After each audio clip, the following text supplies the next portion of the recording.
Richard Komba Majeko Oyo a commis coordonnateur et les amis de Joseph Kabila Naba Congo Mobimba ba installa qui est week-end Oyo avec un partenaire idéologie au-delà ya ba bienfait nyonso Oyo asa la cabane à Congo surtout artistes musiciens pe ba équipe ya football mécène monene ya jeunesse congolaise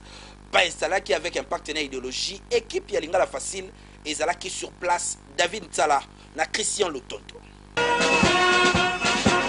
Pa Congo eninganaki Matadi ebujaki pona mobali Oyo bana ya Matadi bazobenga éclairage ya ba Congo. Richard Komba Majeko na cadre installation na ye comme coordonnateur provincial. Il y a les amis de Joseph Kabila na kati ya ba Congo. Mobilisation ezalaki makasi bana nyonso Matadi bayaki koyamba ye ko banana pompozo. Tala ambiance ezalaki côté au pardon bolukela yango kombo ba jeune batata lokola Richard Majeko azarape président Imanadering club motema pembe ya Matadi ba sportif nyonso bayaki kochaye poa ya kosakana te tango bakiti ba pesi fleur na mama Francine Samu pona kolakisa bolingo oyo bana Matadi bazana yango na les amis de Joseph Kabila simanango Richard Komba ba pesi ye kan oyo ezali kolakisa pouvoir ya kosakana te pa kumbela masolo na kati ya ba Congo epa ya ba chef coutumier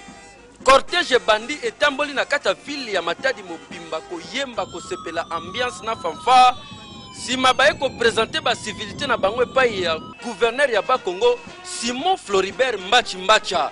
kolonga kuna mbala moko cortège mobimba ekumbami na assemblée provinciale ya ba Congo epai wapi président ya assemblée provinciale ya ba Congo honorable Ntimba Nzungila ayambaki bango kuna babeti masolo ya ndenge na ndenge sima nango ba visiter bâtiment oyo bozali komona société ya Richard Komba Majeko nde batongaki yango suka na bijou ya kosakana te na ba norme ya kitoko pe na qualité ya propre.